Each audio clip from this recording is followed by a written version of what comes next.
piece of paper. Don't read. You don't have to read your whole statement like he's been doing, trying to stay within the lines. Have bullet points and don't stray too far. And he'd be great because his comments are funny and people like when he ad-libs a little bit. But when he starts saying things like, listen, I'll be honest, Gene, that Second Amendment comment, it was a little over the top. Because what he did say was that, maybe it was overt. Maybe the Second Amendment folks will be the ones that could stop Hillary. And then he followed it up with, that would be an ugly day. So why would it be an ugly day if all he meant was, I think he meant protests. It went too far and it got away from him. Like, it was just too much. And yet, I don't think it's the worst thing Trump has ever said. I don't think so either. I think in his brain, he's saying the gun rights crowd is a strong lobby, and it'll be ugly to see them fight it out politically. I can see that.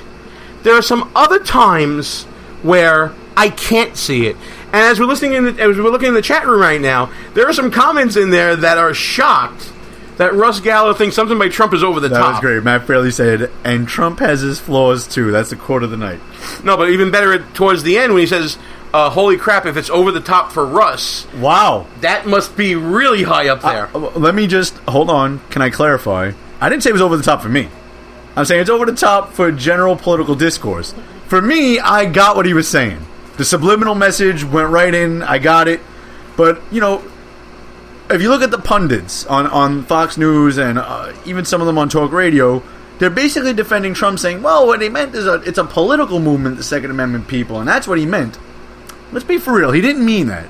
You know what I mean? I don't think he meant, let's go out and shoot Hillary Clinton. He didn't mean that either. He was trying to be funny.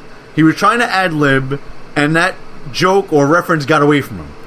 Every once in a while they get away from you if you're just swinging, shooting from the hip all your whole life. He's the Ron Burgundy of candidates. Whoa, that escalated kind of quickly here. Exactly. I could see that, but I also don't think that there's any malintent by Trump.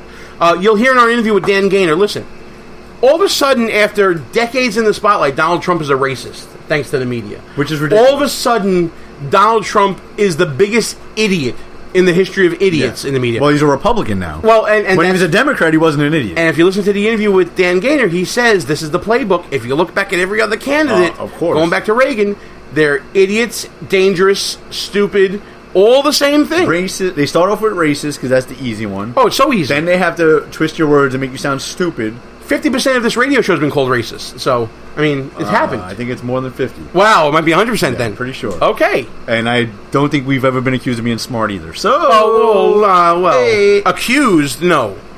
Backed into it, probably, yes. But we'll get to that interview in a little bit. I'm smart too. I deserve respect. Thanks for listening to the show, guys. I'm Gene, he's Russ, and while you're listening to Behind Enemy Lines Radio, check us out at www.behindenemylinesradio.us. Check us out on the Facebooks and the Twitters, where you'll see all our inside jokes, at BEL_radio. And if you missed the live show, Tuesdays at 10 p.m. on Spreaker, you can check us out on any one of our rebroadcast outlets, including Red Nation Rising Radio, which also carries us on terrestrial radio at WJHC 107.5 in Jasper, Florida, and WDDQ 92.1 in Adel, Georgia. Also on KLRN Radio, formerly K98 Talk, High Plains Talk Radio and Sackheads Media, the Internet's Conservative Radio Network, and also our newest internet outlet, Lanterns Radio Network. And if you miss us on any one of those rebroadcast outlets, and man, Russ, this list is getting long, you can check us out anytime on demand at iTunes, Spreaker, TuneIn, Stitcher, Podbay, Player FM. Discover us on Google Play Music. We're back on SoundCloud, and of course, iHeartRadio. I feel like Gene just makes half that stuff up. You would think I did. We're on Jasper and Casper and Bo Doolittle and all these other things too. Listen, this show is growing by leaps and bounds. It's because of listeners like, well, not really these guys in the chat room, but everywhere else that listen to us. It's pretty darn cool. By the way, did you plug Less Government, More Fun? I love their shirts. They got an ad with us now, which is really cool. You love their stuff? They're great. I get compliments even in Brooklyn with my Less Government, More shirt on. Every time I wear that shirt, I get at least one person saying, hey, that's cool. So I tell them, go to lessgovmorefun.com. I tell them all the time. Do you really say that? I do. Absolutely. Listen, I work 24/7 for our sponsors and our friends, pal. Unlike some of us who show up here half hour before the show. Anyway, listen, let's take a break. When we come back, we'll play our interview with Dan Gaynor, And then when we come back from that, we're going to have a lot more fun with Russ at the end of the show. Gene and Russ, Behind Enemy Lines, will be back right after these brief words. If you're a long-time listener of the show, or maybe this is your first time listening, you can probably tell that me and the gang here, we like to have our share of fun, whether it's on or off the air. We talk about 2-drink minimum radio and no medication Wednesdays or whatever day it may be. That's why when we found the people at Less Government, More Fun, we knew it was a match made in heaven with this show. Folks, we live in a time where government is out of hand. Our founding fathers did not intend government to be all-consuming in all parts of our lives. That's why we are telling you to go to lessgovmorefun.com, check out the website, check out the swag. What the people want is less government, more fun. Pass it on, make it happen. Who might you save? Your mother, your father, your husband, uncle, aunt, son. Learn FAST, F-A-S-T, the sudden signs of a stroke, and you could save. Your friend, teacher, boss. F, face drooping. A, arm weakness. S, speech difficulty. T, time to call 911. F-A-S-T. That's F, face drooping. A, arm weakness. S, speech difficulty. T, time to call 911. The sooner they get to the hospital, the sooner they'll get treatment. And that can make a remarkable difference in the recovery of your neighbor, the waiter, grandmother, grandfather. So learn FAST, the sudden signs of a stroke, then pass it on, because you never know who might save you. Your wife, your colleague. Spot a stroke fast. Visit strokeassociation.org, brought to you by the American Stroke Association and the Ad Council. Behind Enemy Lines Radio is all about being right. No, seriously, it is. If you ever listen to Russ Gallo or me go back and forth on some issue, we always want to make sure that we remember who said what and when we said it. That's why we go to goonrecord.com. It's a brand new social media website. Challenge people on what they believe, whether it's in politics, sports, entertainment, finance, whatever. There's a category for you at goonrecord.com. Check it out right now. Tell us, what do you stand for? It's time for you to go on record. Behind Enemy Lines.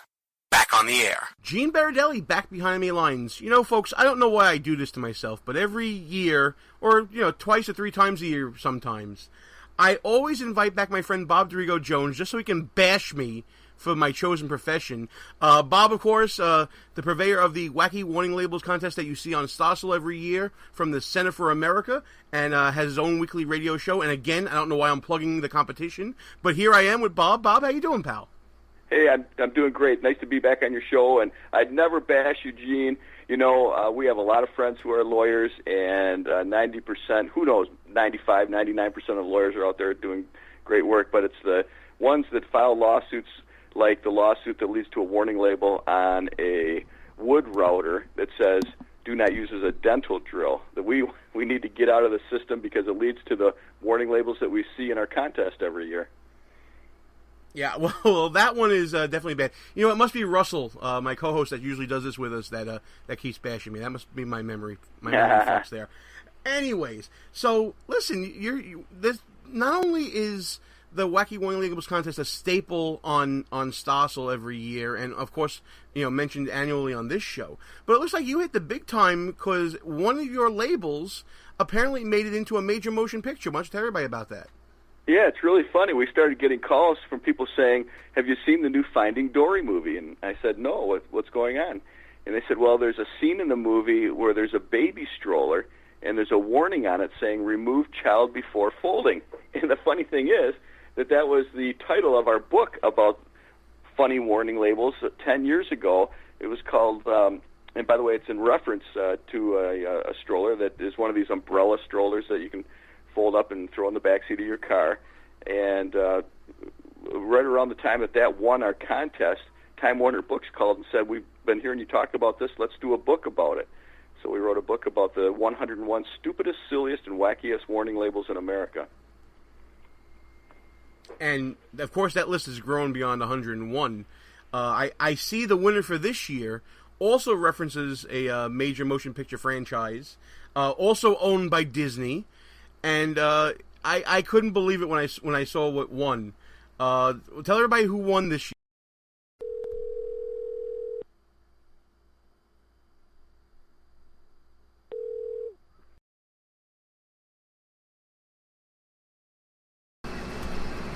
Guys, on the live show, I short-circuited. I'm trying to get everything together here with the Dan Gaynor interview. Just give me 1 second.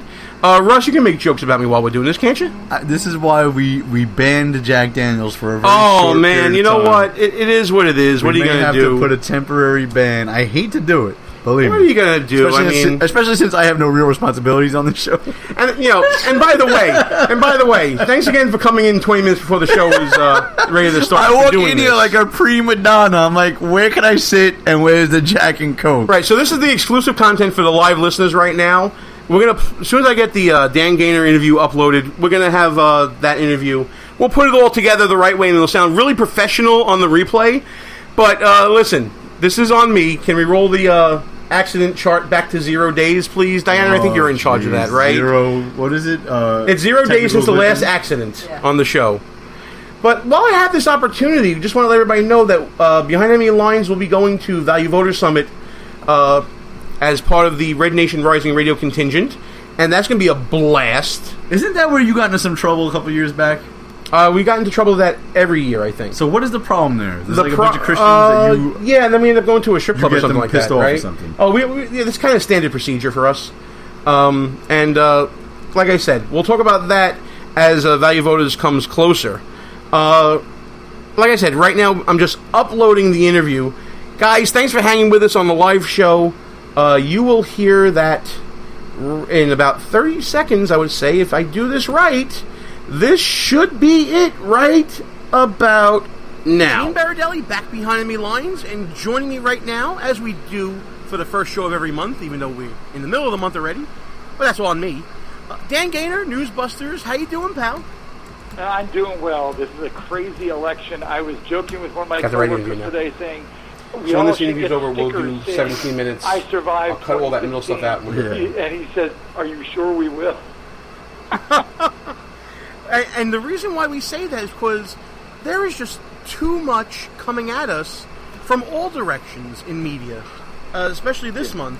I mean, let's just start with the fact that Hillary Clinton had the family member of a terrorist in her crowd, and nobody wants to talk about it. I mean, not just a family member. She had the dad of the worst recent terror attack sitting behind her at an event. I mean, sitting directly behind her. You get the picture of her, and he's right there. His son is the one who went and killed 49 people at a gay club, and four spots down, you got somebody wearing a rainbow flag button.